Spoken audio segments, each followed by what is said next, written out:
Belum lagi ke Najmi? Dah tak boleh insyaAllah. Okey, kita.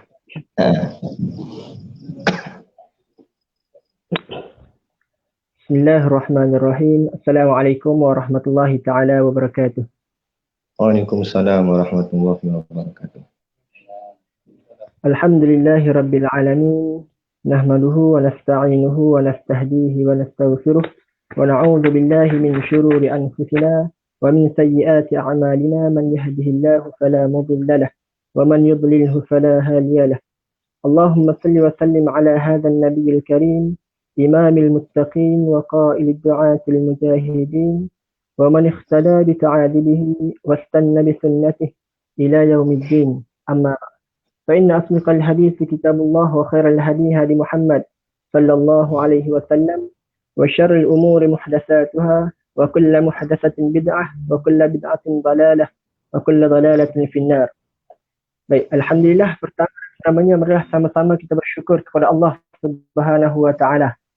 Kerana pada malam ini Allah masih lagi memberi peluang kepada kita untuk bersama dengan siaran secara langsung bersama Kelab Perkin Universiti Utara Malaysia untuk sama-sama kita mendengar kupasan berkenaan dengan isu-isu yang berlaku pada hari ini, insya-Allah. Jadi insya-Allah pada hari ini kita bersama dengan Fadil Ustaz. Kita pada malam ini bersama dengan Ustaz Syakir Nasuha. Sebelum anda teruskanlah, bila anda terus kepada perbincangan pada malam ini, sukalah anda kongsikan sedikit biodata Ustaz, biodata penceramah kita pada malam ini.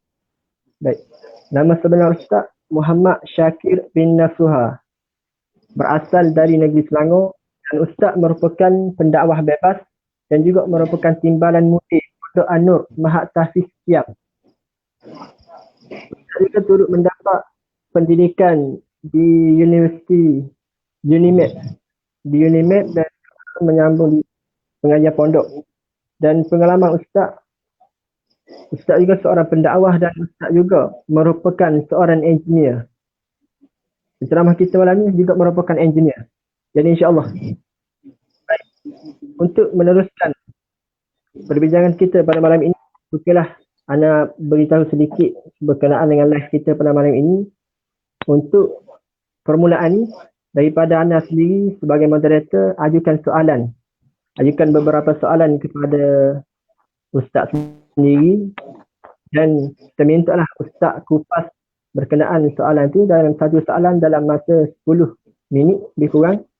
Lepas tu untuk sesi akhir sekali kita buka kepada persoalan. Kita buka kepada persoalan dan anda minta lah daripada semua sidang penonton, untuk fikirlah tajuk apa yang patut untuk ditanyakan kepada Ustaz dan boleh isi di ruangan komen untuk soalan tersebut. InsyaAllah. Boleh anda mula? Baik Ustaz, untuk soalan yang pertama Ustaz. Okey. Untuk soalan yang pertama, terdapat hukuman yang digariskan oleh ajaran Islam, iaitu hukum hudud. Dan seperti mana yang kita tahu bahawa hukuman ini belum lagi dilaksanakan di Malaysia. Jadi bila mana timbulnya isu berkaitan dengan arak ni, ramai yang berpendapat untuk mengenakan hukuman tersebut sekiranya berlakunya kemalangan atau sebarang kes yang melibatkan penggunaan arak. Jadi Ustaz, apakah wajar dipertimbangkan juga untuk mengaplikasikan hukum hudud ini dalam menangani isu ini? Boleh Ustaz jelaskan Ustaz? Okey, baik. Assalamualaikum warahmatullahi wabarakatuh. Waalaikumsalam warahmatullahi. Alhamdulillahi hamdan kathiran kama amar. Ashhadu an la ilaha illallah wahdahu la syarikalah. Wa ashhadu anna sayyidana Muhammadan abduhu wa rasuluh. Allahumma salli wa sallim ala sayyidina Muhammad wa ala alihi wa ashabihi wa tabi'ina lahum bi ihsanin ila yaumiddin. Subhanaka la ilma lana. Maha suci Engkau ya Allah, la ilma lana, kami tidak mempunyai pengetahuan illa ma 'allamtana, selain dari apa yang Engkau ajarkan kepada kami. Innaka antal alimul hakim, sesungguhnya Engkau jugalah yang maha mengetahui lagi maha bijaksana. Rabbi syrah li sadri wa yassir li amri wahlul 'uqdatam min lisani yafqahu qawli. Wala haula wala quwwata illa billahil aliyil azim. Amma ba'd. Alhamdulillah, tamu-tamu sekali kita merapatkan setinggi-tinggi kesyukuran kehadраtillah Subhanahu wa taala yang dengan limpah dan kurnianya diizin oleh Allah Subhanahu wa taala kepada kita pada malam ini, walaupun sedikit lewat, untuk kita dipertemukan di dalam satu majlis yang moga-moga diberkati dan diredai oleh Allah Subhanahu wa taala. Lebih-lebih lagi, majlis kita pada malam ini menceritakan tentang perkara yang berkait rapat dengan hukum hakam Allah dan menjadi satu isu besar pada negara kita pada kebelakangan ini. Pertama sekali, ana mengucapkan jutaan dan ribuan terima kasih kepada saudara moderator pada malam ini, iaitu saudara Najmi selaku Ketua Exco Kerohanian dan Sasiah bagi Kelab Perkim Universiti Utara Malaysia dan seluruh ahli jawatan kuasa yang terlibat dalam menjayakan program kita pada malam ini, insya-Allah. Baik. Jadi berbalik kepada soalan yang diajukan. Sebelum tu anda nak tanya sekali lagi, masa yang diberikan berapa, sebab tadi takut salah dengar. 10 minit Ustaz. 10 minit satu soalan ke semua sekali 10 minit? 10 soalan, satu soalan 10 minit. Oh, satu soalan 10 minit. Okey, enggak. Saudara Najmi ni orang Pantai Timur ah. Oh, pada Kecik ni. kembang. Tengah batuk bunyi pustak gitu. Dia tahu.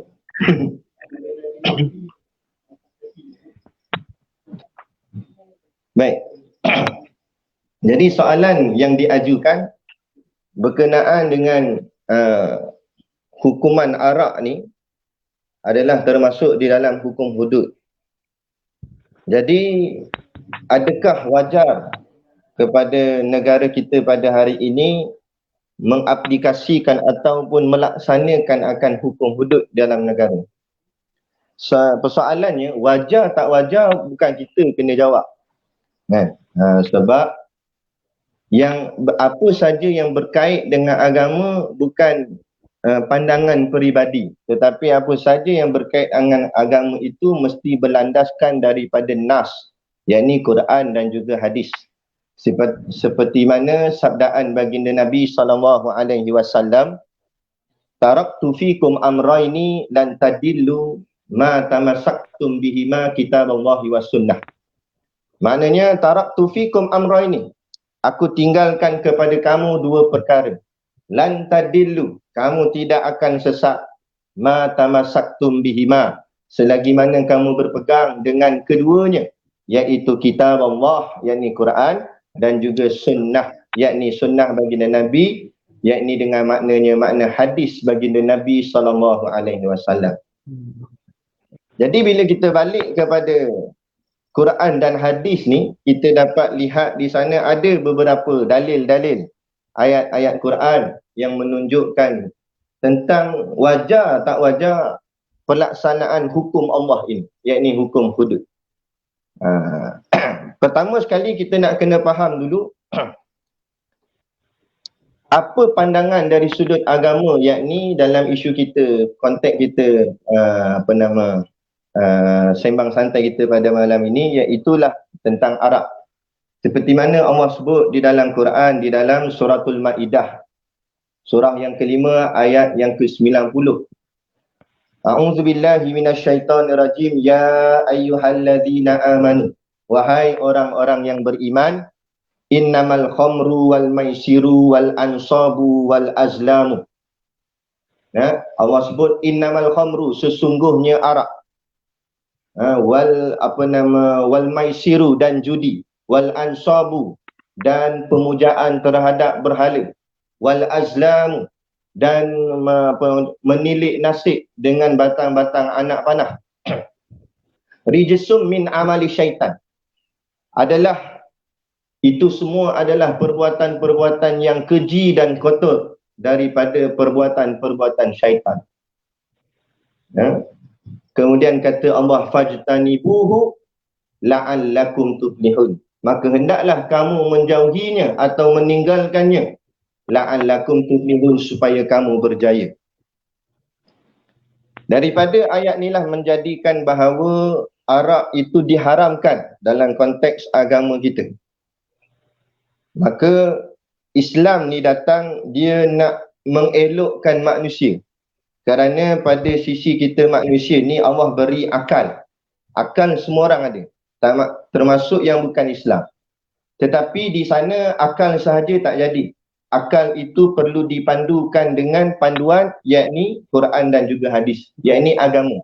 Senang ringkasnya sebut, iaitu agama. Agama ialah Islam. Maka akal mesti berlandaskan Islam. Kita buat ibarat contoh, akal ni seperti elektrik lah, katalah contoh. Elektrik yang masuk ke kipas, lampu dan sebagainya.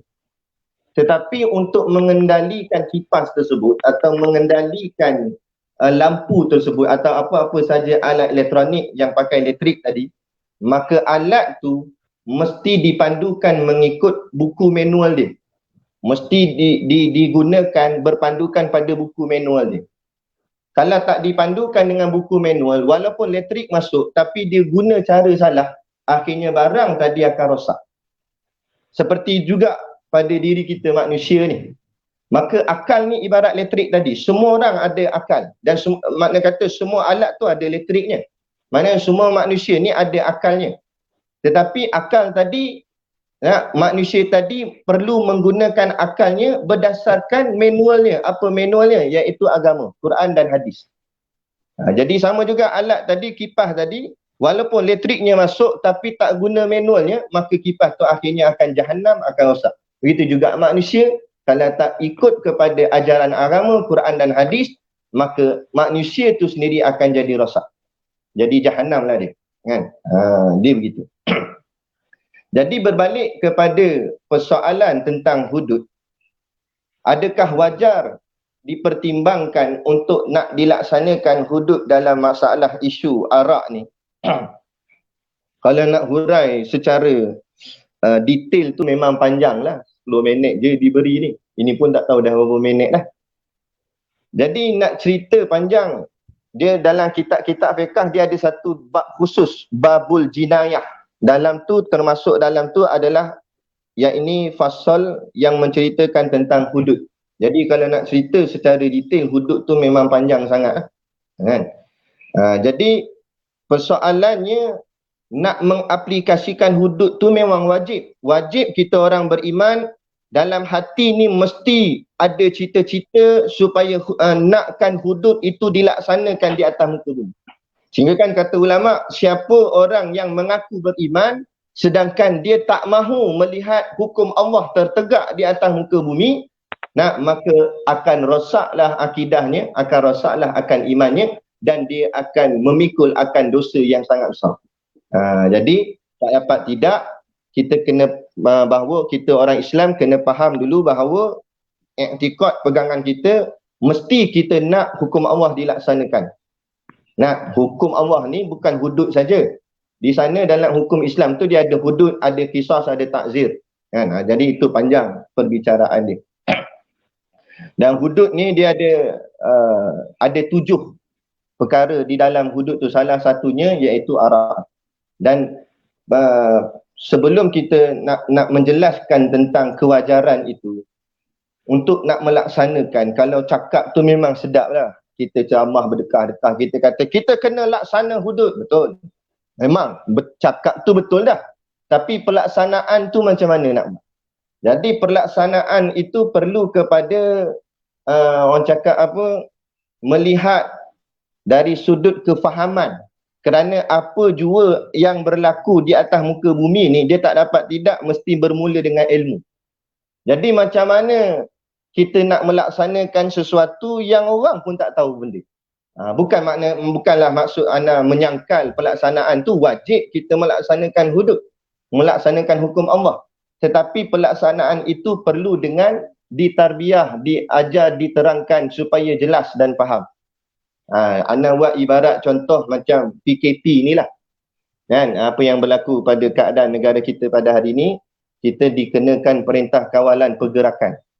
Kalau pihak kerajaan tidak mengkhabarkan atau tidak menceritakan tentang apa tu PKP dan kenapa PKP dibuat, apa tujuan PKP dibuat, tiba-tiba terus keluarkan arahan mengatakan wajib semua rakyat tak boleh keluar daripada rumah, tak boleh rentah daerah, tak boleh semua, tak boleh, duduk rumah saja. Tapi sebab apa tak tahu, maka di situ akan berlaku pemberontakan. Mungkin rakyat akan memberontak dan sebagainya, ketidakpuasihatian dan sebagainya lah. Begitu juga kalau tiba-tiba terus kita melaksanakan, baik, terus orang minum arak kita sebat, orang mencuri potong tangan, tanpa nak menceritakan apa dia hasil daripada hudud itu, potong tangannya, sebatannya, untuk apa, tujuan apa, maka itu akan menimbulkan kesalahfahaman, lebih-lebih lagi kepada orang yang bukan Islam kepada Islam. Akhirnya takut-takut nanti kita bercita-cita nak menegakkan hukum Allah, dalam masa yang sama menjadikan Islam dipandang rendah, Islam dipandang hina oleh masyarakat yang tidak faham tentang apa itu Islam yang sebenar.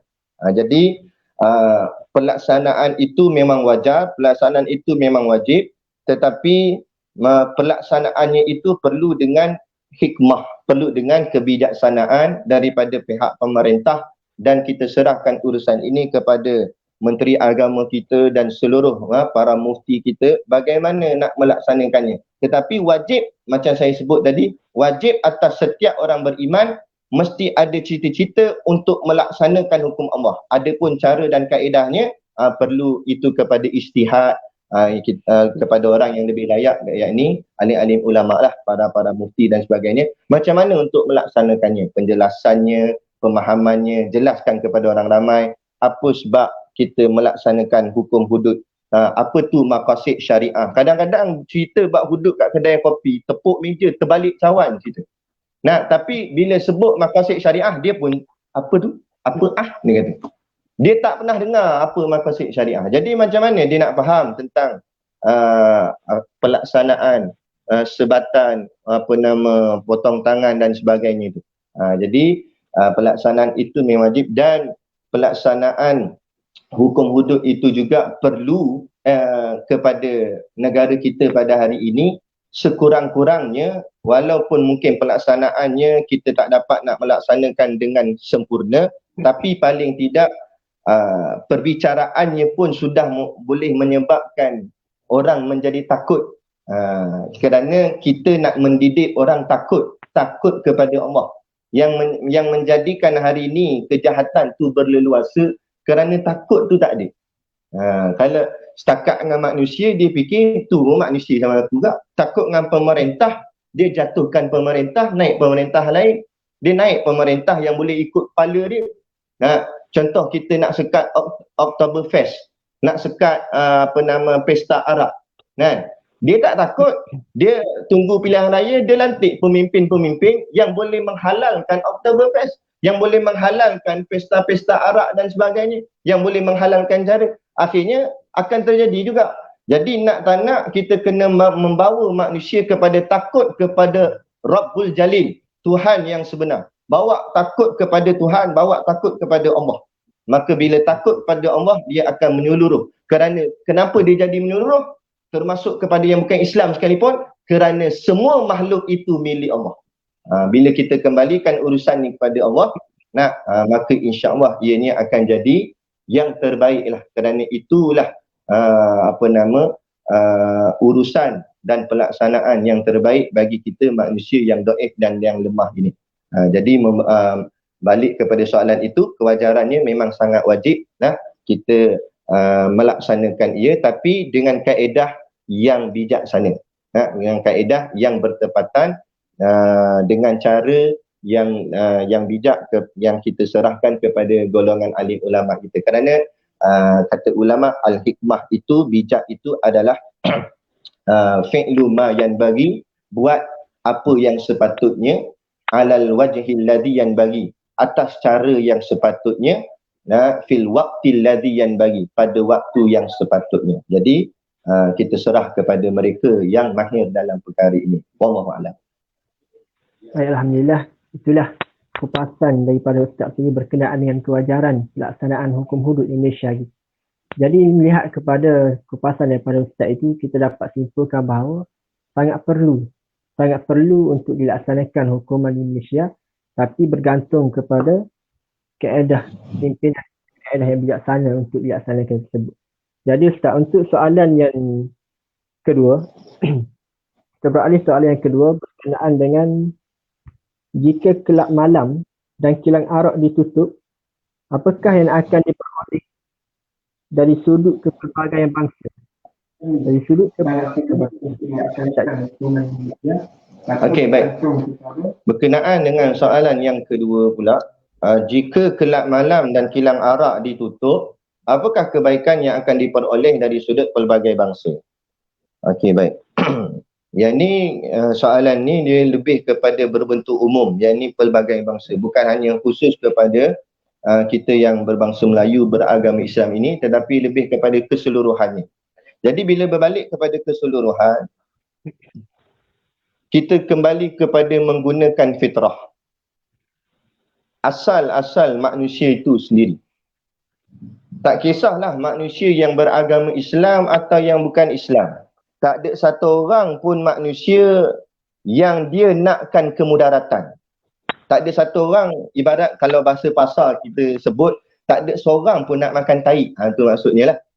Maknanya tak ada satu orang pun yang nakkan benda yang keji, benda yang tak elok, benda yang menyusahkan, benda yang mendatangkan kemudaratan dan sebagainya.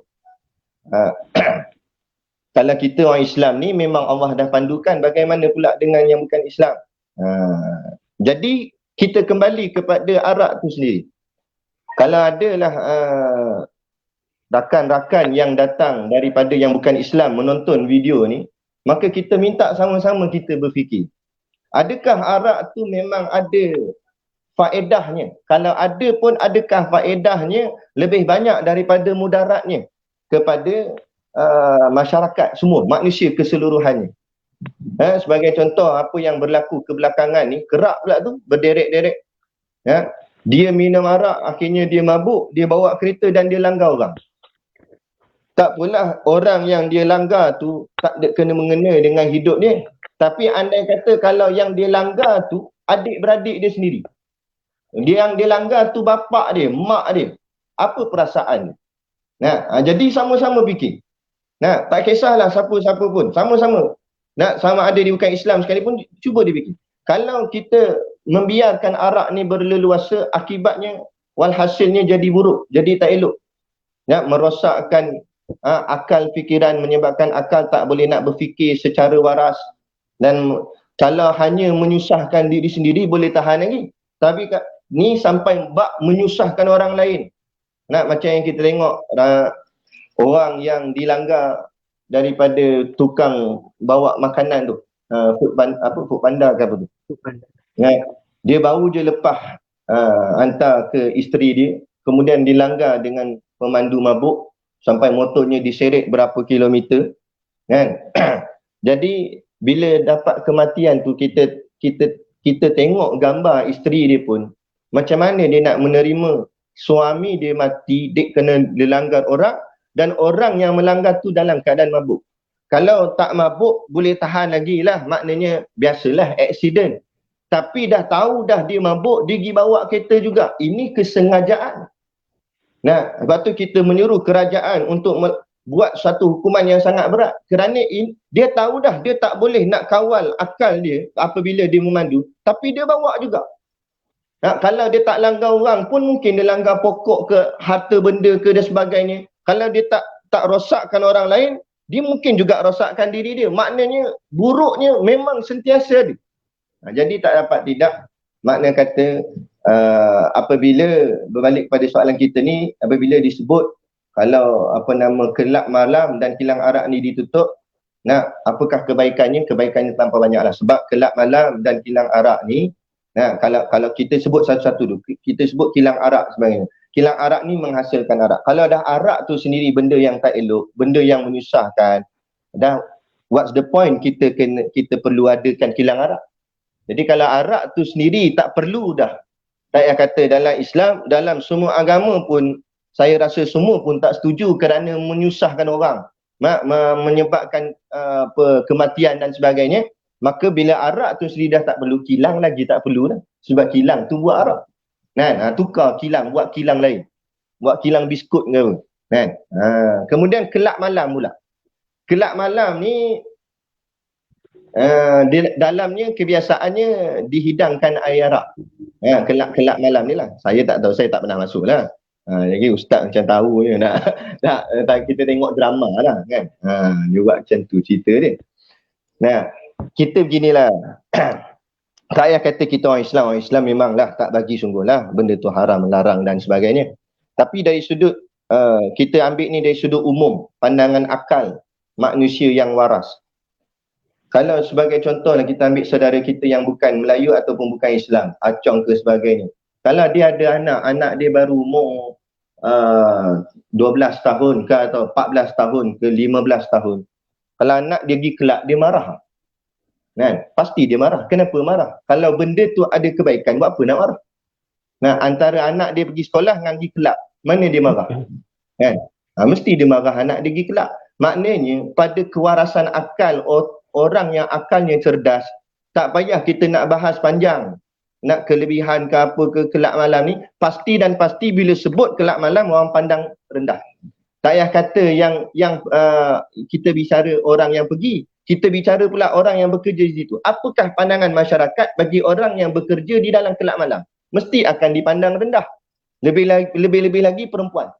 Kalau benarlah kelab malam tu ada kebaikannya, maka pasti orang tak akan memandang rendah orang yang bekerja di dalamnya. Tetapi bila orang bekerja di dalamnya dipandang rendah, maknanya tempat tu sendiri adalah tempat yang dipandang rendah, yang merosakkan maruah, yang merosakkan segala-galanya. Maka wajarlah dikatakan bahawa kelab malam ataupun kilang arak ni tadi satu benda yang mendatangkan masalah dan satu benda yang tak elok, yang buruk, bukan hanya kepada pandangan perspektif Islam, malah kepada seluruh masyarakat berdasarkan akal yang waras tadi, yang kita sebut tadi, akal yang sihat. Maka berbalik pada soalan tadi, kalaulah kelab malam dan kilang arak tu ditutup, pastilah begitu banyak kebaikan yang kita dapat buat. Tetapi bukan itu sajalah yang menjadi punca, banyak lagi, tapi sekurang-kurangnya salah satunya. Seperti mana bila berlakunya COVID-19 ni, salah satu daripada musibah yang tertimpa ke atas kita ni, tetapi di dalamnya juga ada satu nikmat, di mana nikmat itu adalah nikmat di mana segala perkara maksiat dapat dihentikan. Seperti mana kelab-kelab malam juga terpaksa ditutup dan sebagainya. Jadi biarlah sekurang-kurangnya segala maksiat itu dapat diberhentikan. Jadi ini satu keindahan juga.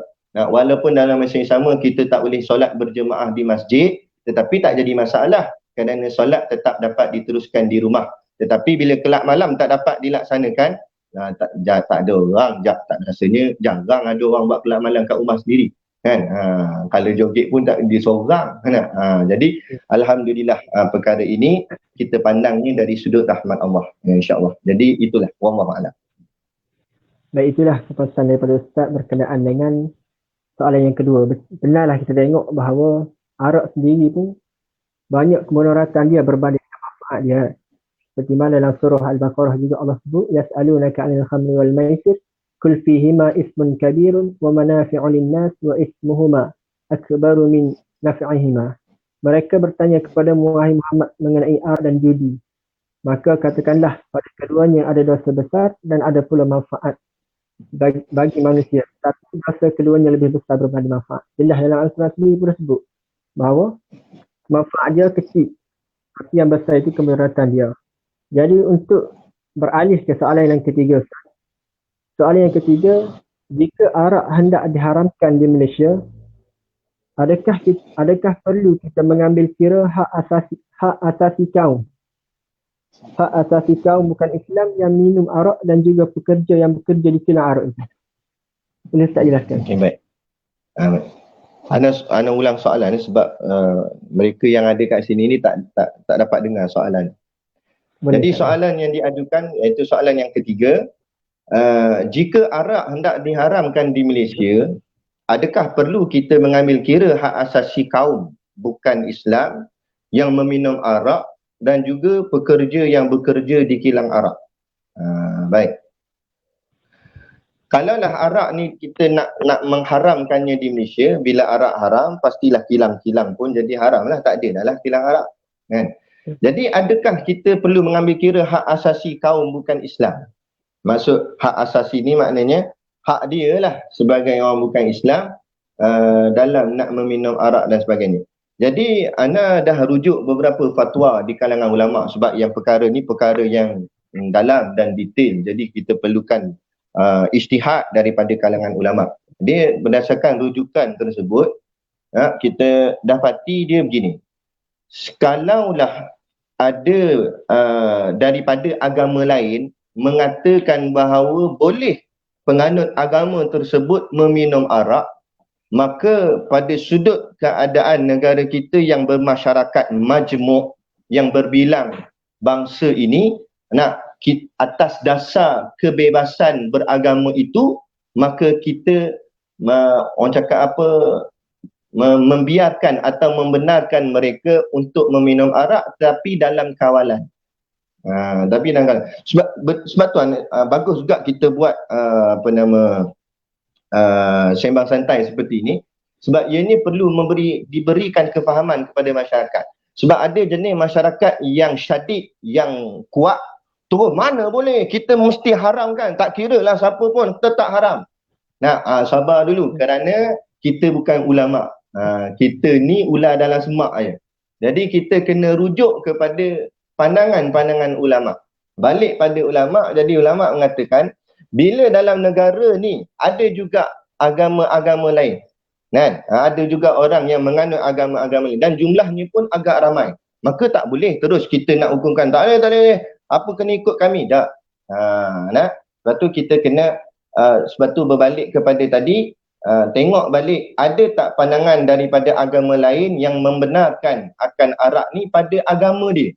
Jika ada, atas dasar kebebasan beragama tu, maka kita membenarkan atau membiarkan, tetapi dalam bentuk kawalan. Masuk dalam bentuk kawalan, janganlah buat sampai bentuk pesta, sebab bila pesta dia terlampau umum, kan.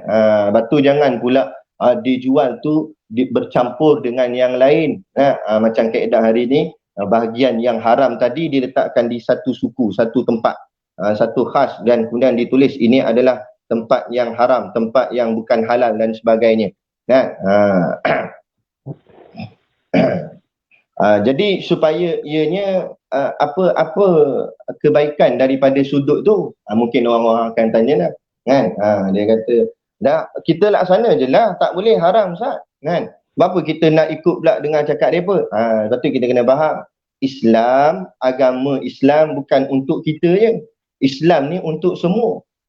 Jadi kita kena cuba untuk menarik orang yang bukan Islam kepada Islam. Kalau kita berfikiran jumud, kita terlampau keras dah, macam mana orang nak memandang Islam tu sebagai agama yang baik? Macam mana orang nak tertarik kepada Islam? Kalau kita lihat kepada sirah, macam mana arak ini diharamkan oleh Rasulullah SAW, ya, dengan 4 kali fasa. 4 kali fasa. Kalau kita tengok pada sirah. Ya, kita rujuk. empat kali keadaan dia. Bukan sekaligus. Mana ayat pertama yang turun pada suratul Nahli ayat 67. Itu mula-mula Allah menceritakan bahawa segala yang Allah buat ni semuanya itu adalah semua ciptaan Allah, termasuklah apa yang kamu buat secara halal ataupun apa yang kamu buat secara haram. Makanannya, minumannya dan sebagainya. Itu dah hint dah nak menunjukkan bahawa arak tu Allah tak suka. Tapi belum secara total keharamannya. Kemudian Allah turunkan pula ayat yang kedua daripada suratul Baqarah ayat 216. Kan? Makna kata supaya meninggalkan perkara-perkara yang tidak memberi faedah dan sebagainya. Allah menceritakan apa, Allah lebih tahu apa yang baik untuk kamu dan apa yang tidak baik untuk kamu. Kemudian pula pasal yang ketiga Allah turunkan daripada suratul Nisa ayat 43. Kan? Allah mengharamkan, yang ni yang mula-mula, pengharaman arak pada sudut semayang. Allah kata janganlah kamu dalam keadaan mabuk kemudian kamu pergi ke masjid untuk solat. Pada asalnya hukum haram arak itu pada sudut nak semayang aja. Kalau luar semayang masa tu kira boleh lagi lah waktu tu. Kemudian pasal yang keempat barulah turun suratul Maidah ayat 90 yang kita baca tadi, barulah perintah tu secara total keharamannya.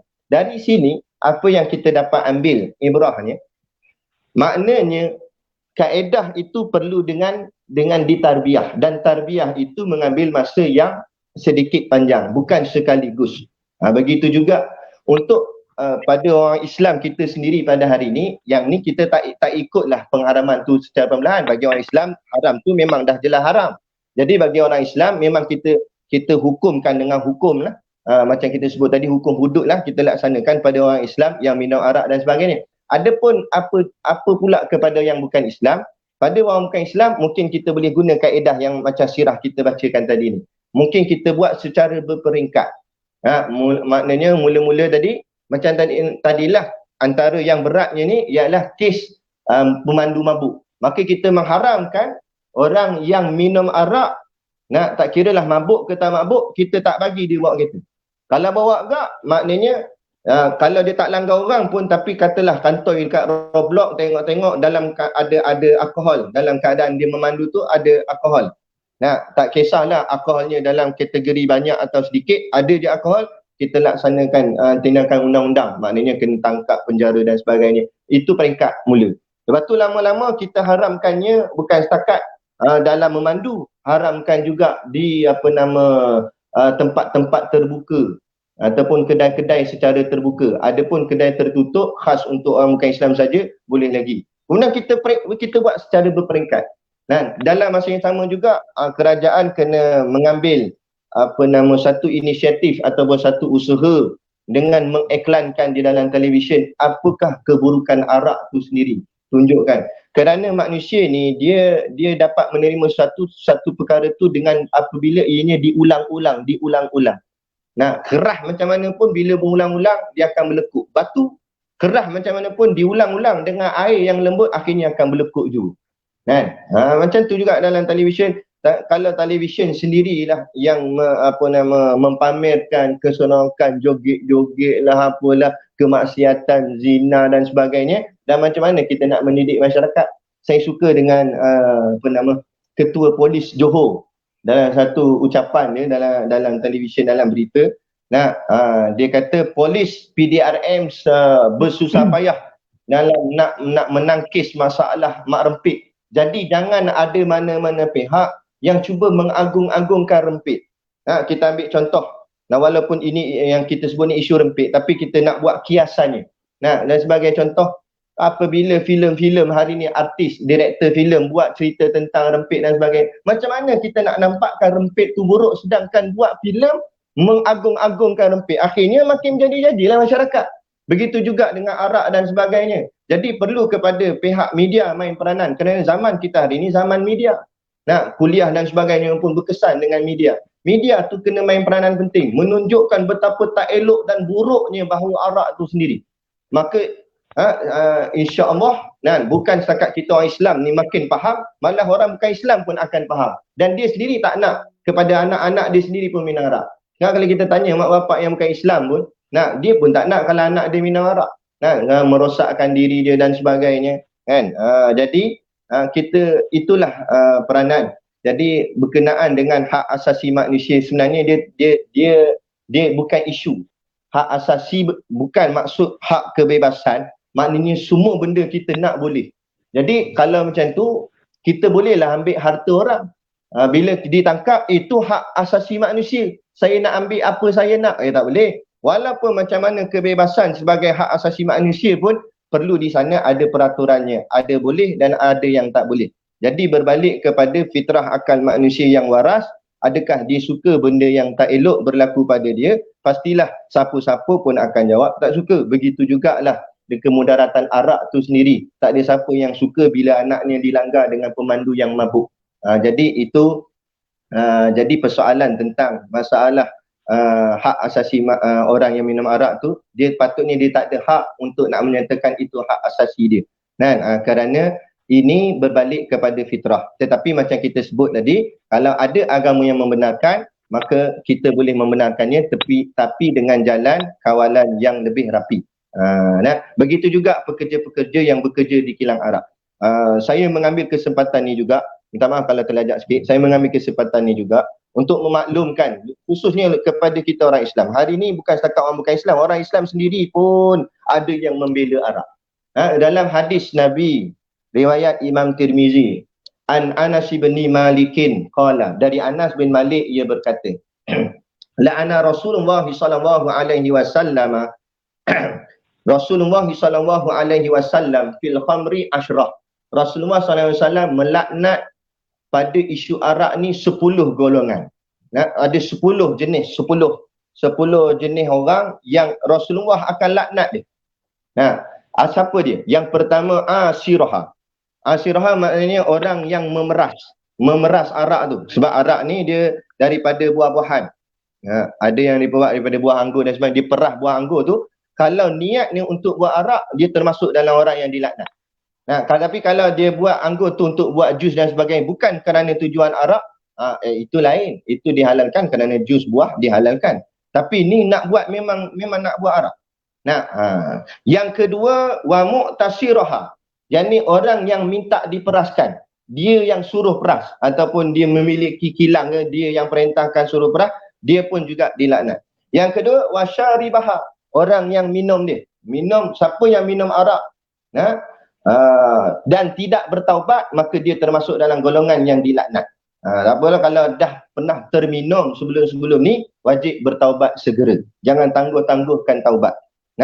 Takut-takut matinya dalam keadaan fasik. Yang ketiga, yang keempat, wahamilaha, orang yang membawanya. Ada orang kata saya driver lori je. Driver lori dikira membawa. Tak kira bawa dengan lori, bawa dengan dulang, bawa dengan talam, bawa dengan tangan. Siapa bawa arak termasuk orang yang dilaknat. Walaupun dia bukan peminum. Tapi banyak orang tak faham benda ni. Ataupun mungkin dia tak jelas. Yang kelimanya, wal mahmulatu ilahi. Orang yang dibawakan arak tu pada dia. Maknanya tukang pah lah. Contoh, maksudnya katalah sampai dekat kedai, dekat 7-Eleven ke, atau sampai dekat market ke, tempat membeli belah tu lah, tak kira lah Tesco ke apa ke, contoh macam tu lah. Sampai kat bila lori arak tu sampai, dia yang tukang sambut barang arak tu untuk nak dibawa, untuk nak dikira berapa jumlah dia nak bawa masuk dalam stor. Dia juga dilaknat oleh Rasulullah SAW. Kemudian yang keenam, wasakiyaha, tukang penuang, yang tolong tuang je, tolong tuang, dilaknat juga. Wabai'aha, tukang jual. Jadi ada orang tanya, kalau orang kerja 7-Eleven, dalam 7-Eleven ada arak, kemudian ada orang beli, kalau dia yang ambil dipanggil apa tu, urusan jual beli tu, dia yang ambil duit orang tu ambil barang kat dia yang jadi cashier waktu tu, sedangkan di Islam dilaknat oleh Rasulullah. Sebab tu sebolehnya pastikan ada yang bukan Islam kerja sekali, bila sampai ke tenarak suruh dia yang jadikan jadi cashier waktu tu. Sebab kalau kita yang kira, Nah, walaupun kita tak sentuh, kita kira dia, kita tekan scan tapi kita ambil duit dia, maka kita dikira sebagai penjual. Bila penjual masuk dalam hadis ni, dilaknat oleh Rasulullah. Atau ada yang kata lah, itu nak kerja mana Ustaz? Kerja belambak, rezeki Allah luas. Jangan nak bagi alasan, banyak lagi. Jual goreng pisang tak apa dah. Lagi apa, wa'akila thamaniha, mengambil hasil, makan hasil dia, ambil keuntungan arak tu. Ambil keuntungan arak juga dilaknat. Wal mushtari laha, dan yang membelinya, atau wal mustaratu lahu, yang ni yang ke-10. Last sekali, wal mustaratu lahu, orang yang menyuruh beli. Dia apa nama, kita ni jadi tukang beli untuk dia je. Jadi tukang beli pun dilaknat. Saya tak minum, saya tolong beli, dilaknat juga. Dan di sana juga apa nama, ada juga dari sudut pandangan ulama mengiklankan pun, ada riwayat kata dilaknat juga, ada yang kata berdosa besar. Mengiklankan macam mana? Ana dulu ada satu orang kawan, dia pakai t-shirt gambar kasbut kat t-shirt dia. Kita kata, "Hoi, hang minum ke?" Kita tanya dia. Dia kata, dah aku pakai baju free," dia kata. Baju free tak free, mu iklan. Bila mengiklankan benda yang haram, maka jadi haram juga hukum. Tak boleh. Jangan. Jangan suka-suka pakai baju je. Nak kira lah pakai baju. Mu iklan benda yang salah, tak boleh. Kan? Jadi itu, mana soalan tadi? Hilang dah. Jadi soalan, balik kepada soalan kita tadi, maknanya tak kira lah hak asasi tak hak asasi, orang yang bekerja ke dan sebagainya, persoalan pekerjaan terlampau luas lagi, pekerjaan yang lain yang lebih baik lagi daripada itu. Jadi itu, wallahu a'lam. Baik, alhamdulillah. Itulah cukup panjang lebar kupasan daripada Ustaz berkenaan dengan soalan yang ketiga ya. Alhamdulillah. Jadi untuk kita dah pun sampai ke soalan yang ketiga, jadi anda minta lah sekali lagi kepada sidang penonton untuk cubalah jika ada soalan yang perlu dikemukakan kepada Ustaz, boleh komen di ruangan komen di bawah, insyaAllah.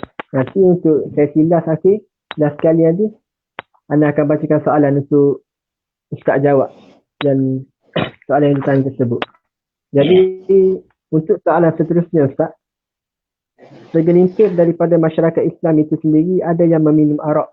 Apakah peranan kita ni, orang yang terdekat dan juga negara?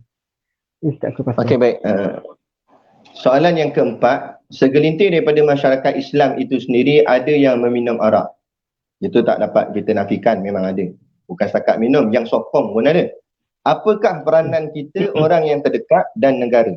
Jadi kat sini maknanya dua lah. Satu orang yang terdekat dan satu lagi negara. Peranan.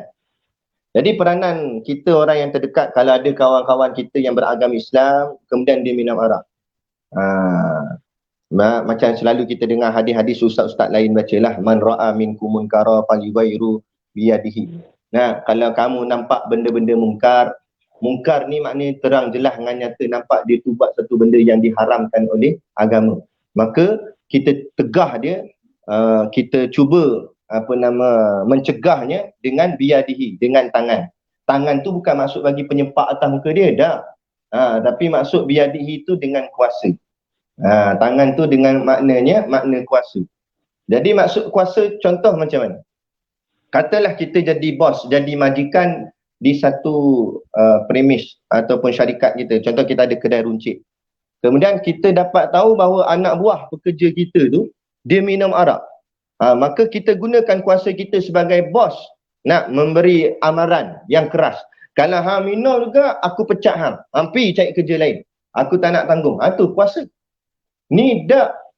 Dia yang penting budak tu buat kerja dia. Budak tu lawan agama, rosak agama, dia tak kata apa. Tak boleh. Macam kita kedai makan. Kita jadi tokek. Kadang-kadang minta maaf cakap, tokek kedai makan bagus. AJK masjid siap. Jadi tok imam pun ada. Tapi kedai makan dia ada pekerja yang tak nutup aurat. Tak pakai tudung, pakai rantai kat leher. Habis apa peranan dia sebagai seorang Islam? Dia mendiamkan, maka dia menanggung. Tak kira walaupun AJK masjid. Tak kisah siapa-siapa pun. Jadi seperti mana dalam hadis Nabi sebut, gunakan kuasa kamu. biyadihi. Nah, fa in lam yastati' kalau kamu tak tahu, kalau kamu tak mampu. Maksud tak mampu maknanya kamu tak ada kuasa. Kamu bukan majikan, bukan apa dan tak ada siapa duduk bawah kamu. Kamu duduk bawah orang adalah. Contoh. Itu baru fa in lam yastati', kamu tak ada kemampuan. Maka barulah fa bilisanihi. Maka dengan lisan. Jadi kalau kita tak ada kuasa atas orang yang terdekat kita yang tadi Mina Arak tadi, kita tak ada kuasa atas dia, maka kita gunakan lisan kita dengan nasihat dia.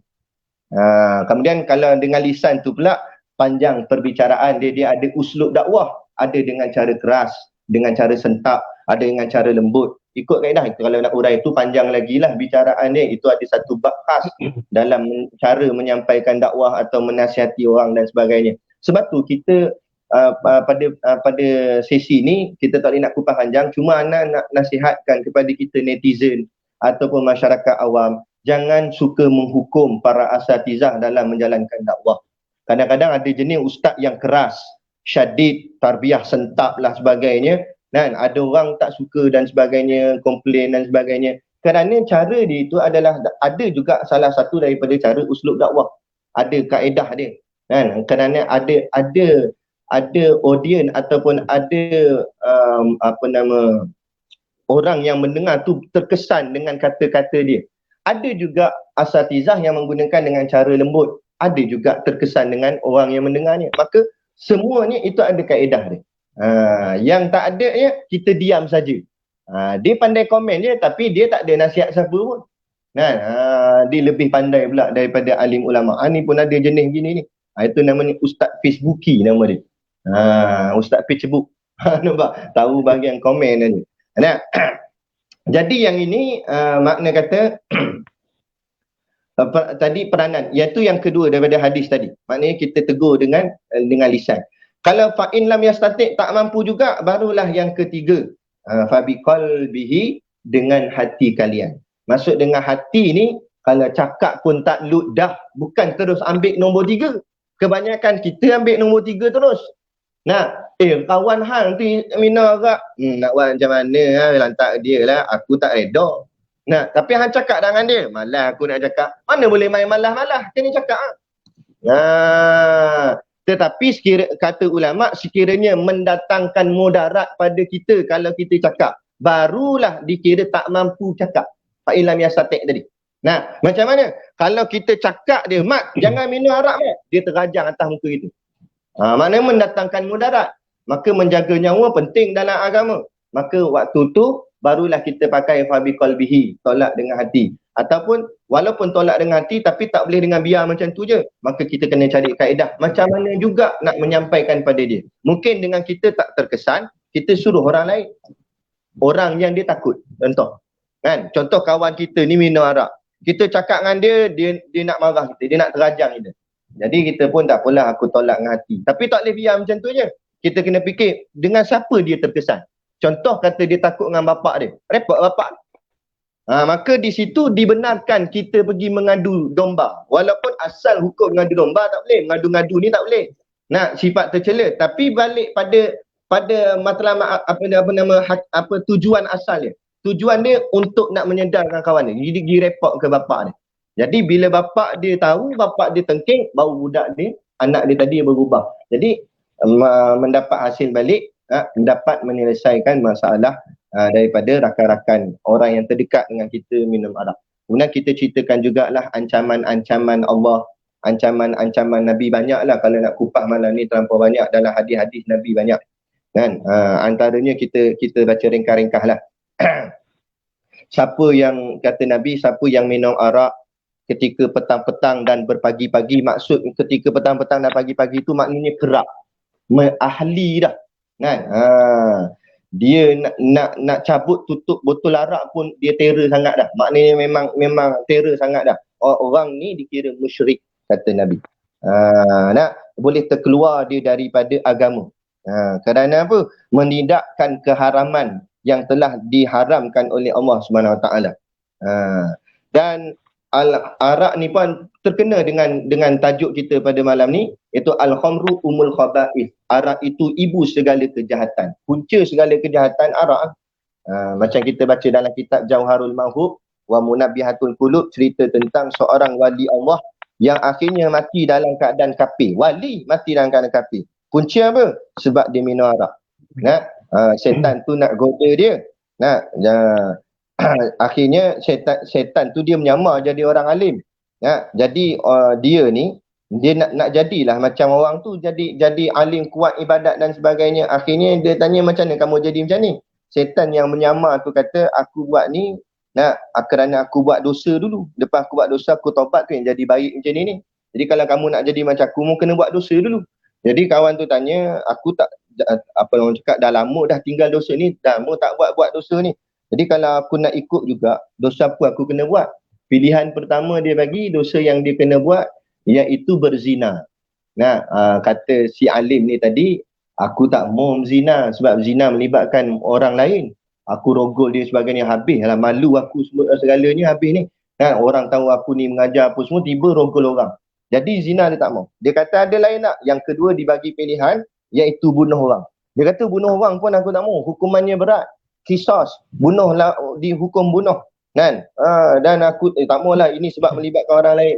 Kemudian yang ketiga, pilihan terakhir dia bagi, kamu minum arak. Akhirnya dia pun fikir-fikir, minum arak ni tak melibatkan orang lain, dosa dia sendiri je. Nah, dengan Tuhan. Jadi dia rasa, dia sangkakan tu ringan. Tapi bila dia minum, akhirnya mabuk. Bila dia mabuk, dia rogol perempuan tu, perempuan yang ada dekat kedai arak tu, dia rogol perempuan tu, kemudian kebetulan laki perempuan tu pula datang, dia bunuh pula perempuan tu dengan laki tu. Akhirnya asal daripada arak tu yang dia anggap ringan tadi menyebabkan dia buat dua lagi dosa yang sangat besar, yakni membunuh dan juga merogol. Jadi maknanya arak ni memang benarlah kata baginda Nabi SAW, al-khamru umul khaba'is. Nah, arak itulah punca ataupun ibu kepada segala kejahatan. Nah, jadi maknanya jadi itulah peranan kita nasihatkan rakan-rakan kita dan bagi kepada negara pula, yakni khususnya kerajaan lah, seperti mana yang kita dah sebutkan dalam soalan-soalan yang sebelum ni tadi. Maknanya kerajaan dan negara kena main peranan dari sudut media terutamanya. Ya, gunakan televisyen yang kita ada tu, rancangan televisyen, suruh keluarkan iklan-iklan yang perkara. Kalau contoh kita tak nak rakyat kita banyak isap rokok, kita boleh keluarkan iklan keburukan rokok, batuk sampai sakit masuk dalam hospital, lukis pula kat gambar kotak rokok tu gambar orang kaki pecah lah apa semua, kan? Jadi kalau rokok kita boleh buat iklan macam tu, nakut-nakutkan orang, apatah lagi arak pun boleh juga. Nah, kita buatlah apa akibatnya kalau minum arak ni menyebabkan akhirnya langgar orang lain, akhirnya tak sedar ke diri, sampai hilang akal fikiran, kerja jadi tak siap dan sebagainya. Macam-macam kita boleh tunjukkan keburukan-keburukan arak tu. Ini adalah salah satu kaedah dakwah juga. Sebab tu kita jangan faham dakwah ni hanya tugas alim ulama dan asatizah saja, tapi tugas keseluruhan orang beriman dan orang Islam. Dan banyak kaedah dakwah boleh diguna pakai. Tak semesti dengan ceramah dan kuliah aja. Tak kira lah dengan video ke, dengan media, dengan apa-apa cara pun, asalkan membawa kepada menegakkan yang makruf dan menjatuhkan yang mungkar, insya-Allah. Wallahu a'lam. Itulah kupasan respon daripada Ustaz berkenaan dengan peranan kita sendiri sebagai orang yang terdekat dengan peranan negara terhadap arak ini. Jadi syukurlah Ana ulang sekali lagi untuk soalan ni. Ana minta lah kepada sidang penonton itu dan penonton untuk ajukan soalan banyak yang mungkin. Alhamdulillah pada malam ni kita bersama Ustaz dengan kupasan-kupasan yang cukup menarik. Jadi untuk soalan yang terakhir, kita sedia maklum bahawa arak dari sudut agama Islam itu sendiri haram. Jadi boleh jelaskan pula secara detail lah lebih kurang bagaimana pula arak ini pada pandangan agama lain seperti agama Hindu, Buddha dan juga Kristian. Silakan Ustaz. Okay, baik. Soalan yang kelima, sudah sedia maklum berkenaan dengan status arak pada pandangan agama Islam, bahawa arak itu adalah haram. Jadi boleh Ustaz jelaskan bagaimana pula arak pada pandangan agama lain seperti Hindu, Buddha dan Kristian? Pada asalnya Aku pun tak tahu. Mana kita nak tahu dekat agama lain, kita bukan agama lain pun, kita Islam je lah. Tapi berdasarkan pengalaman lah, Ana berkawan dengan yang bukan Islam. Adalah dulu bekerja dulu ada dekat dengan yang bukan Islam. Orang Cina yang beragama Buddha, ada yang beragama Kristian ada. Jadi ada sekali dululah kita duk lepak dengan dia. Kemudian dengan lepak-lepak tu dia kata kita. Dia kata Islam ni agama suci lah, dia kata. Dia kafir. Dia bukan orang Islam, dia Cina Kristian. Dia kata Islam ni agama suci, kita tersentak sekejap. Kita pun tanya dia balik. Kenapa you kata Islam ni agama suci? Yalah, apa pasal tak suci? Islam ni semua tak boleh. Arak tak boleh, nak main perempuan tak boleh, itu tak boleh. Maknanya suci lah. Maknanya dia jaga bagi elok. Kan? Tapi dia tak Islam pun lagi. Tapi kurang-kurang dia nampak dah. Islam tu elok, baik, suci. Itu pembukaan kita untuk nak menyedarkan masyarakat bukan Islam kepada Islam. Kan? Cumanya di konteks negara kita ni, dia nampak Islam tu hanya untuk Melayu saja. Itu yang jadi silap. Kan? Islam tu untuk tak kira apa bangsa sekalipun. Memang kita kena sampaikan Islam. Jadi pada soalan ni, pada sudut agama lain, adakah pandangan agama lain tu macam mana? Berdasarkan yang kawan saya kata yang dalam cerita tadi saya sebut tadi, maknanya dia kata Islam tak boleh. Lepas tu saya tanya pula, macam mana pula dengan you punya agama? Dia kata agama I pun sebenarnya tak bagi. Dia kata sebenarnya tak boleh juga, tapi orang langgar mah, dia kata. Di sini lah disebut emak macam tu lah. Kan? Dia kata orang langgar, tak kira punya. Kan? Dia kata kadang-kadang orang dia pun orang yang kadang-kadang ada agama pun langgar juga. Maknanya daripada peringkat atas lagi tak tahu dah. Ada kata begitu. Jadi pada kita lah, dari sudut, sebab itulah pentingnya orang yang berada di peringkat yang tinggi dari sudut jawatan, pangkatnya ataupun amanahnya, itu perlulah betul-betul mengikut kepada agama, kerana dia akan menyebabkan orang bawah ni akan cakap balik. Kan? Contohlah macam yang tadilah dia kata agama dia pun kalau ikut kitab dia kata tak bagi minum arak. Tapi kita tanya balik, kenapa minum juga? Dia kata orang langgar lah. Nak majlis-majlis dia pun kadang-kadang hidang arak. Dia tak ikut kitab, dia kata. Orang langgar kitab. Jadi sama juga kalau kita Islam, para asatizah mendiamkan benda yang mungkar, sebagai contoh isu arak ni ataupun apa-apa isu yang bercanggah dengan hukum hakam agama, tiba-tiba orang yang ada nama, orang yang ada jawatan dalam agama yang menyebabkan orang lain dengar cakap dia dan mendiamkan benda ni, akhirnya orang bawah pun akan jadi biasa lah. Jadi tak kisah apa.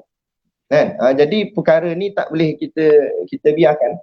Jadi kalau dari sudut pada soalan ni, apa pandangan agama lain, itu kita kena tanya mereka yang beragama lain. Cumanya maklumat yang kita dapat, semua agama pun rasanya tak membenarkan perkara-perkara yang boleh merosakkan diri.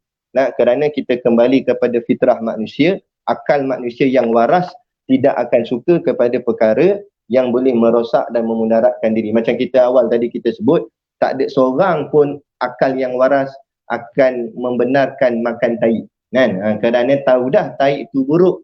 Kan? Apatah lagi arak ni juga pun samalah, seumpama tahi lah. Kan? Jadi maknanya tak dibenarkan kerana ia mendatangkan kemudaratan. Tapi diakibatkan perkara itu dah nampak biasa, nampak normal, akhirnya nampak macam boleh. Jadi kita khawatir juga peranan kita dalam Islam, kalau dibiarkan takut-takut nanti nampak normal, nampak biasa, akhirnya tak nampak dah ianya satu kesalahan. Sebagai contoh lah ni, kita masuk perkara isu lain sikit. Sebagai contoh, tutup aurat. Hari ni dah jadi biasa dah orang perempuan pakai t-shirt lengan pendek, nampak habis lengan-lengan. Kenapa benda ni jadi biasa? Kerana peranan daripada masyarakat sendiri ataupun para asatizah dan sebagainya, ataupun kurang menyedarkan masyarakat tentang masalah aurat. Sampai tak tahu di manakah batas aurat.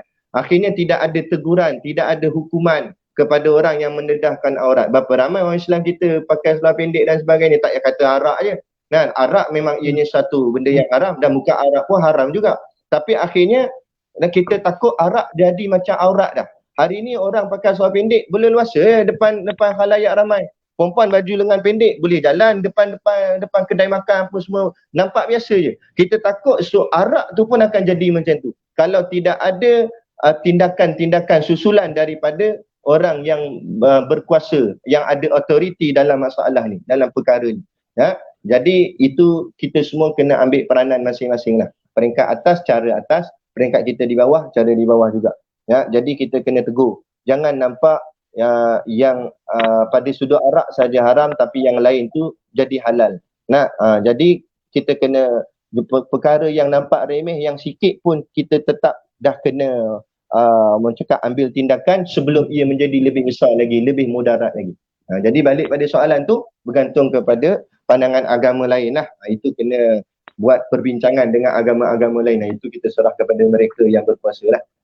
Tapi pada saya berdasarkan akal yang normal, akal yang waras, tidak membenarkan perkara-perkara yang boleh mendatangkan mudarat kepada masyarakat penganut agama itu sendiri. Tak ada satu agama pun membenarkan satu benda yang tak elok. Jadi kadar tu dulu. Wallahu a'lam. Itulah kepuasan daripada Ustaz berkenaan dengan soalan yang kelima ni. Baik, Ustaz, kita terus kepada soalan-soalan yang dikemukakan oleh dari penonton itu. Untuk soalan yang pertama, baik, mungkin isu ini kita sedia maklum berkenaan dengan seorang peguam kontroversi yang mana beliau mengatakan bahawa sekiranya ingin mengharamkan arak, maka pusat tahqiq itu perlu diharamkan.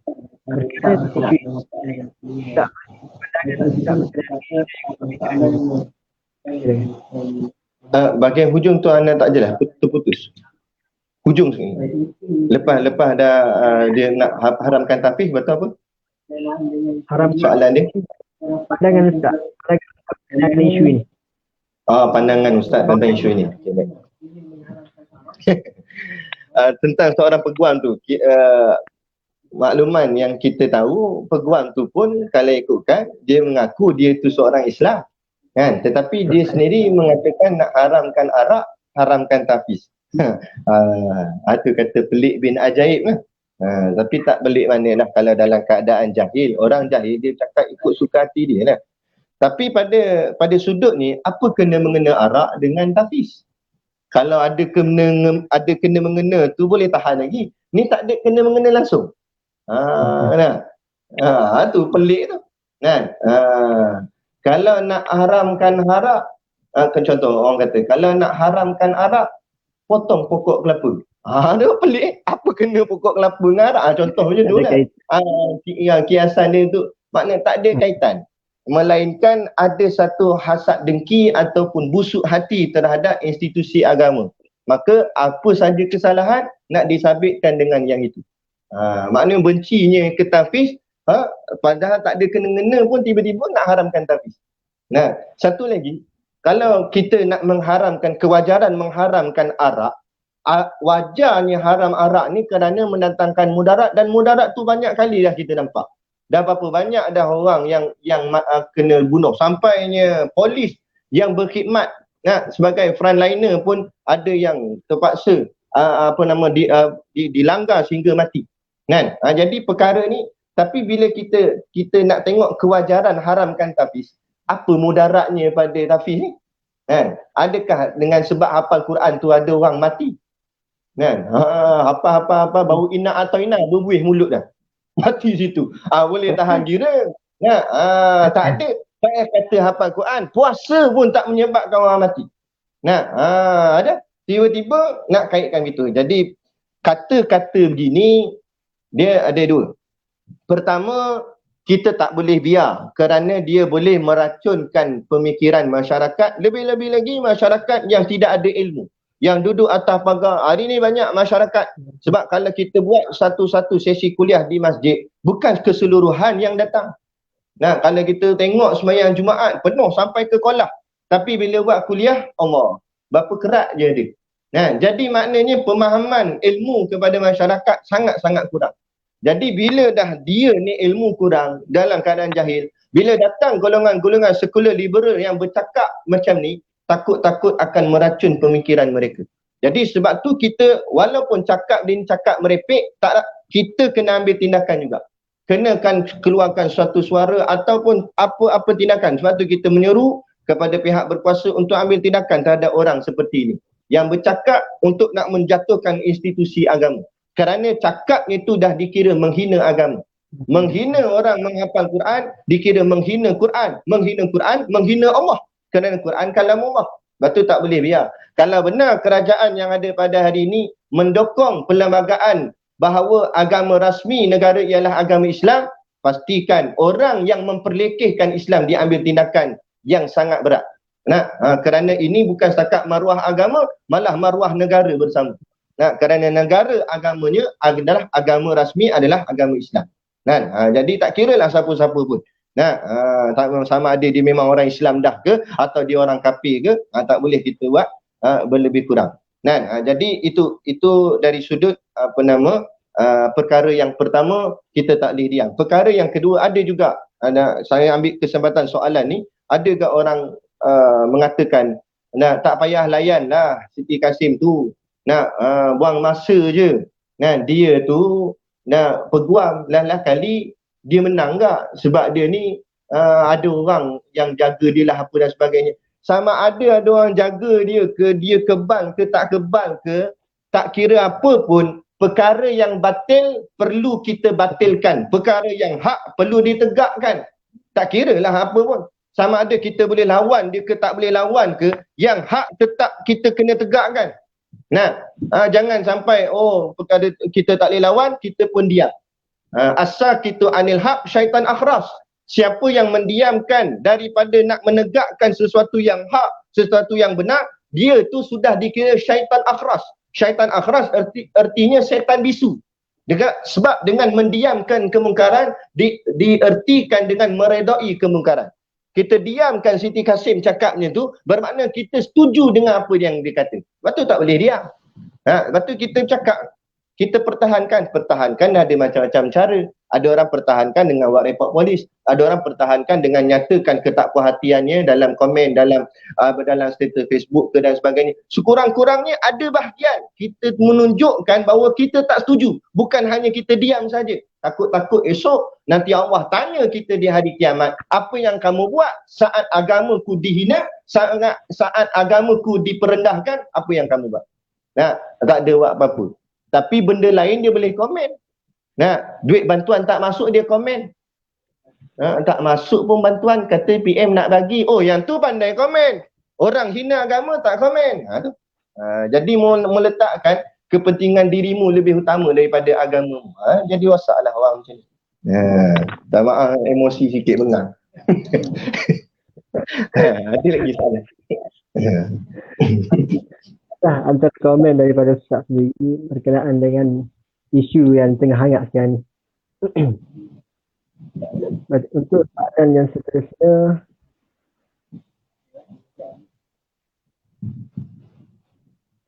ada lagi? Ada Ustaz, ada.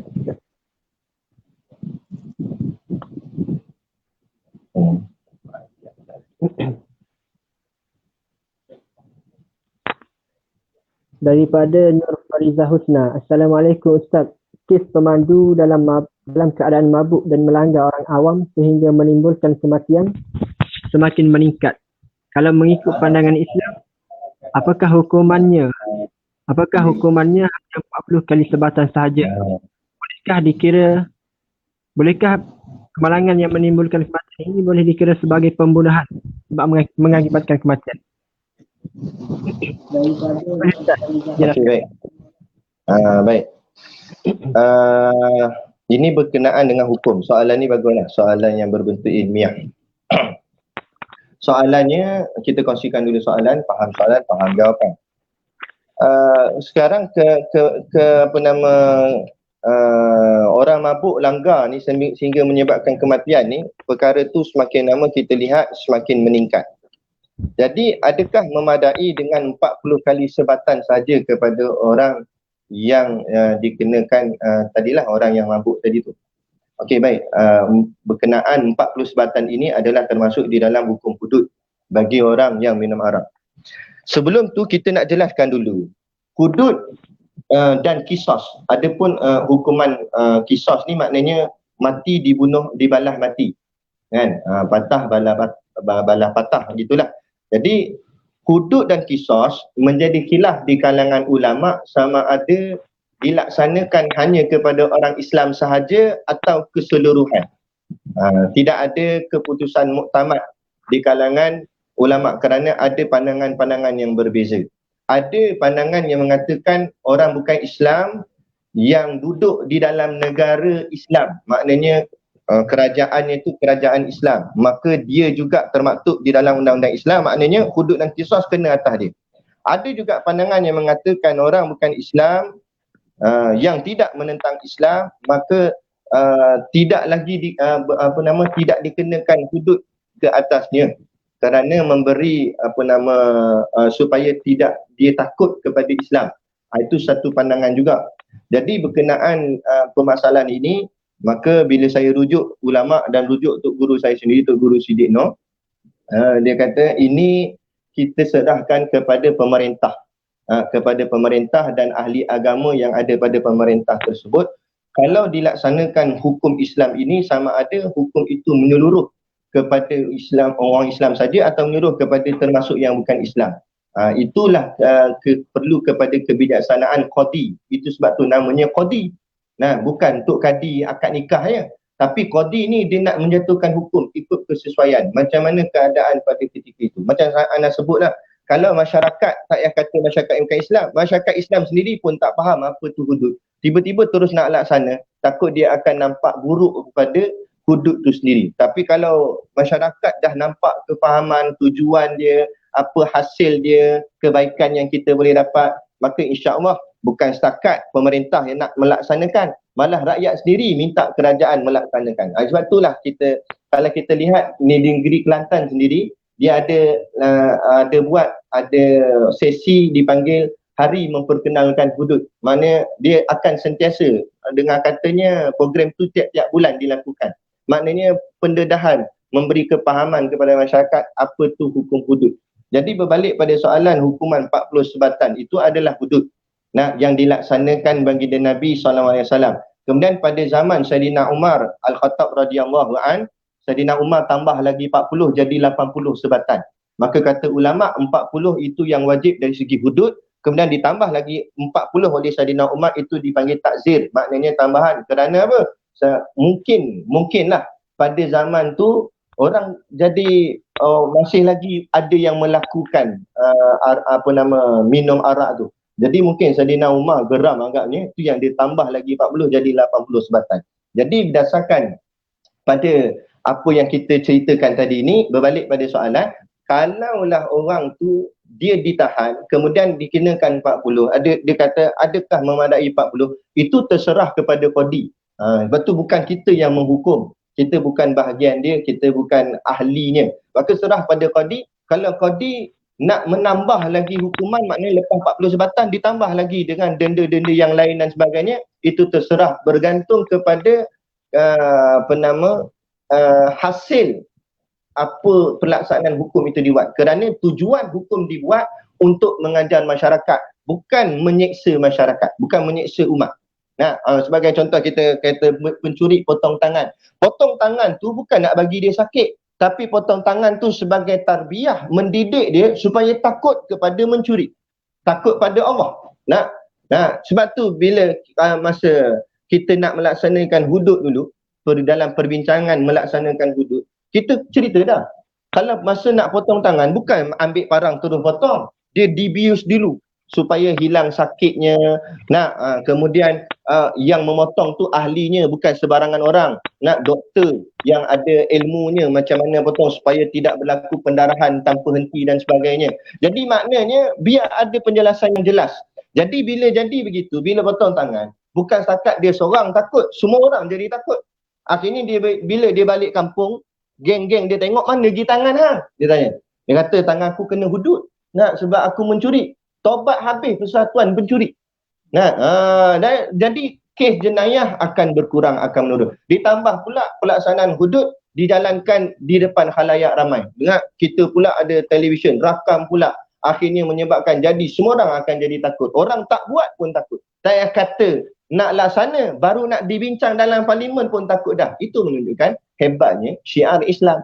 Begitu juga dengan 40 sebatan tadi, bukan semesti memadai 40 sebatan saja. Boleh ditambah dengan hukuman takzir jika perlu bagi qadi yang bertugas ataupun yang memerintah pada ketika itu. Kalau dia rasa perlu untuk ditambah kerana orang tak takut, maka diharuskan dalam masalah hukuman dari sudut syarak ini.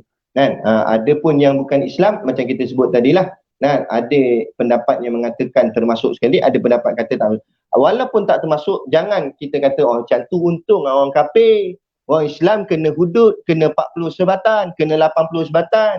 Depa kafir boleh minum arak, lepas tu langgar orang tak jadi apa. Tak apa pula tak jadi apa. Ada hukumannya kepada yang bukan Islam.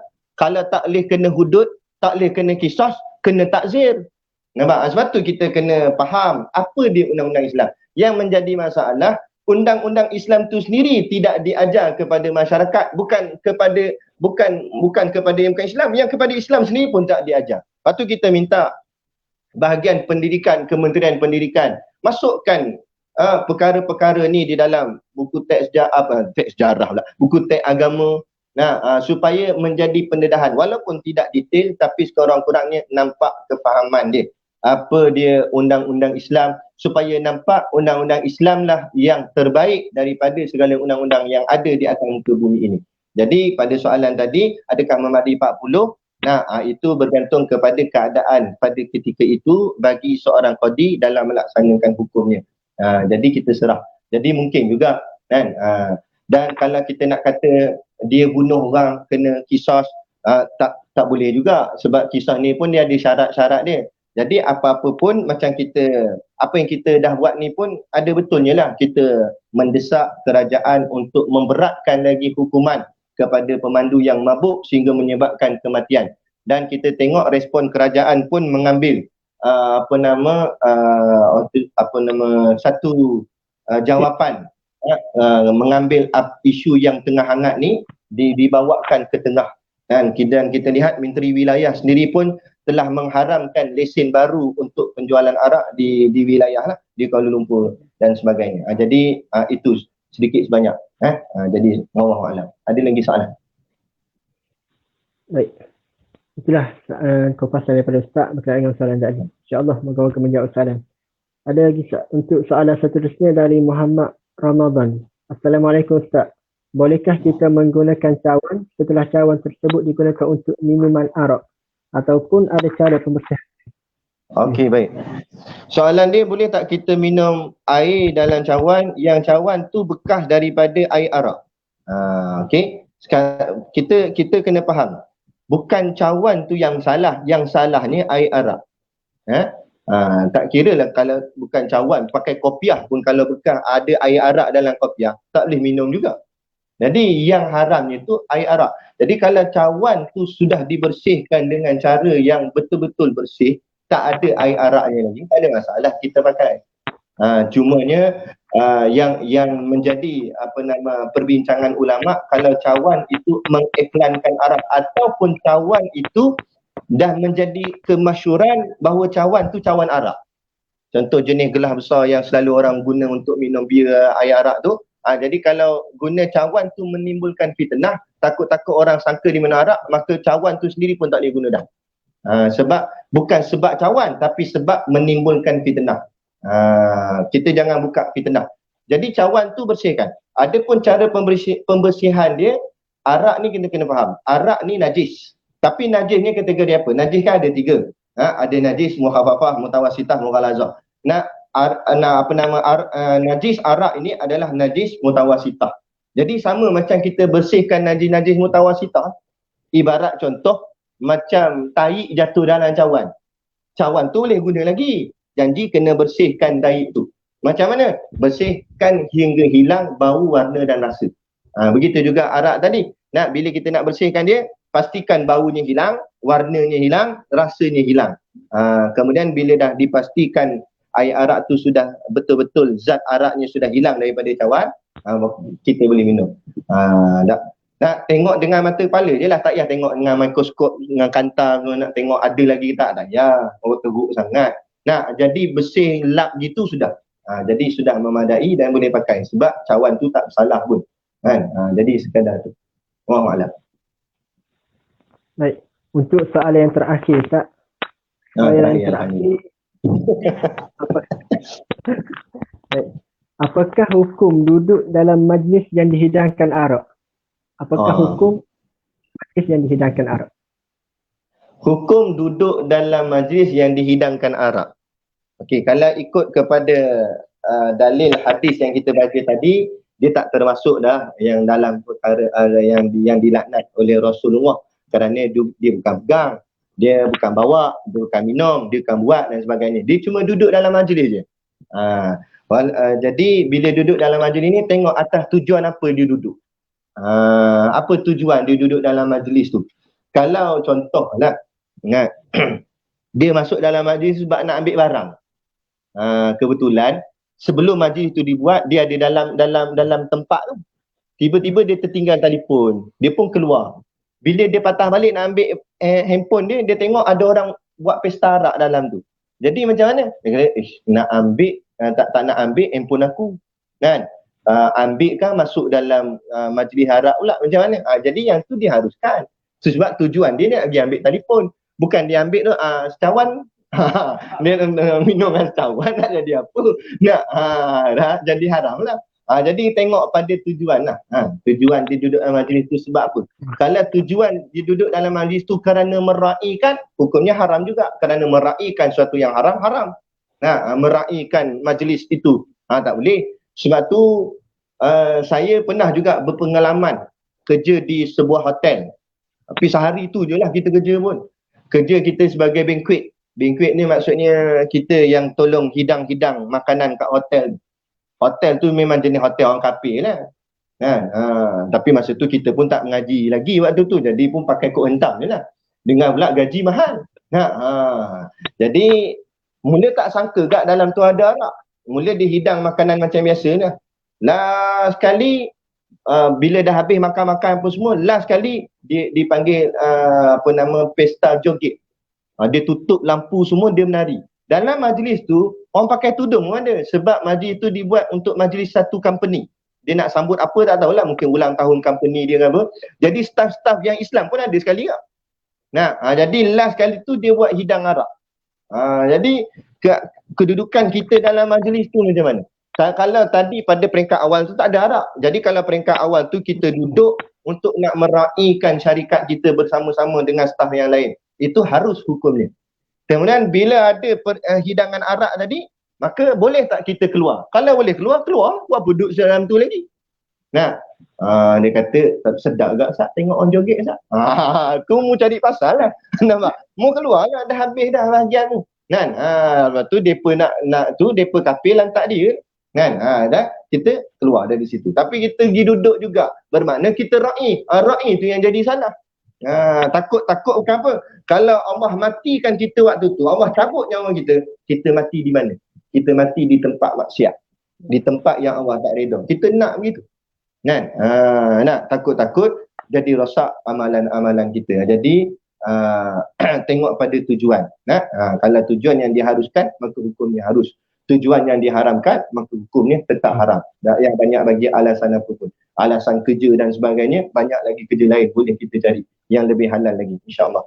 Jadi moga-moga menjawab soalan-soalan yang diajukan tadi. Jadi kita habis dah. Antara soalan-soalan yang dikemukakan oleh Ustaz. Jadi untuk akhir sekali Ustaz, tutup. Anda jemputlah Ustaz sekali lagi untuk buat kesimpulan Ustaz. Untuk buat kesimpulan boleh Ustaz? Okey, baik. Baik, kesimpulan dia bahawa arak ni memang satu benda yang menyusahkan, bukan hanya kepada konteks agama Islam sahaja, tapi kepada keseluruhannya sekali. Sebab tu beginilah, kita dalam masa yang sama mendesak pemerintah, kerajaan, orang yang ada kuasa untuk melaksanakan kuasa mereka supaya perkara yang diharamkan Allah dapat dihapuskan atau sekurang-kurangnya disekat. Secara pelan-pelan pun tak apa dah. Tapi sekurang-kurangnya biar kita nampak ada tindakan dibuat. Kan? Sebagai contoh kita tengok negeri Kelantan, dia lesen arak dia tak ada kuasa sebab lesen arak tu kerajaan pusat. Tapi dia ada lesen premis.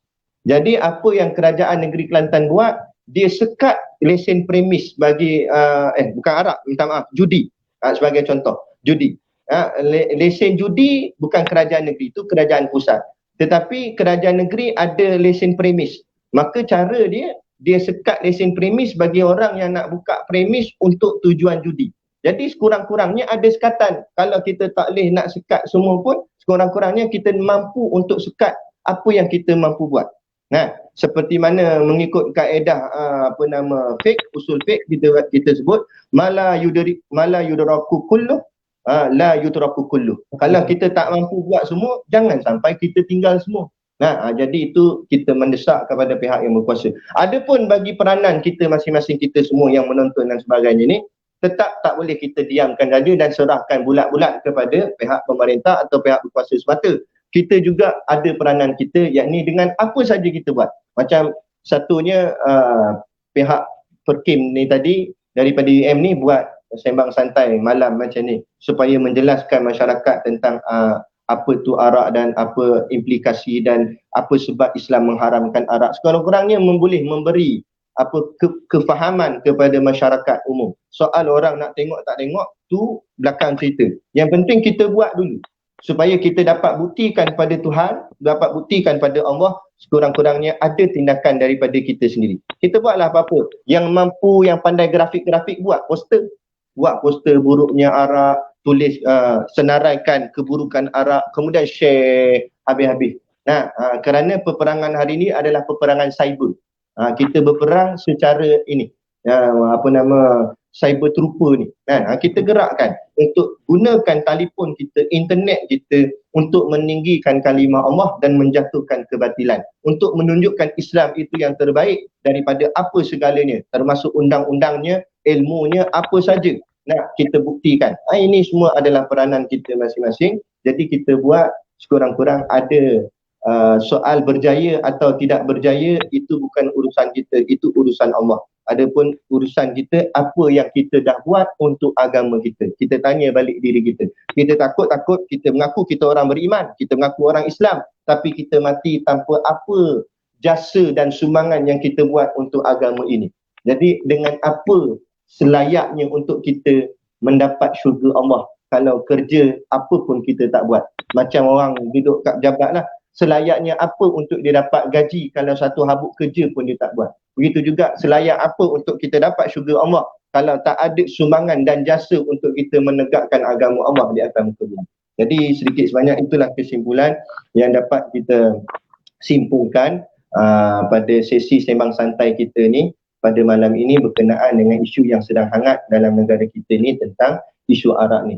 Jadi sekadar tu dulu. Dan saya memohon maaf sekiranya terkasar bahasa dan mengguris hati mana-mana pihak, sama ada yang menonton ataupun yang ada di sini dan sebagainya. Apa-apa pun yang kita sampaikan ini untuk menyedarkan masyarakat kita tentang kepentingannya agama kita dan kepentingannya dalam kehidupan harmoni supaya kita hidup menjadi lebih baik dan lebih baik pada masa-masa yang akan datang. Nah, jadi sekadar itu dulu. Saya tutup dengan wabillahi taufiq wal hidayah. Assalamualaikum warahmatullahi wabarakatuh. Dan sekali lagi jutaan terima kasih kepada pihak penganjur. Baik, terima kasih juga daripada kami Kelab Perkim mengucapkan kepada Ustaz atas kesediaan Ustaz menerima jemputan kami pada malam ini. Jadi anak harap sangat-sangat kepada sidang penonton, mudah-mudahan perbincangan kita pada malam ini berkenaan dengan topik yang menjadi isu negara pada hari ini memberi manfaat pengajaran kepada kita semua, insya-Allah.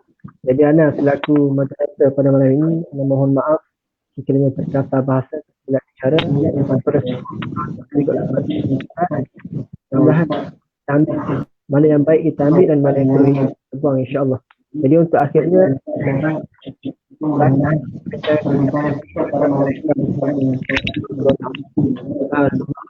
أشهد أن لا إله إلا أنت لا شريك السلام عليكم ورحمة الله تعالى. Waalaikumsalam warahmatullahi wabarakatuh.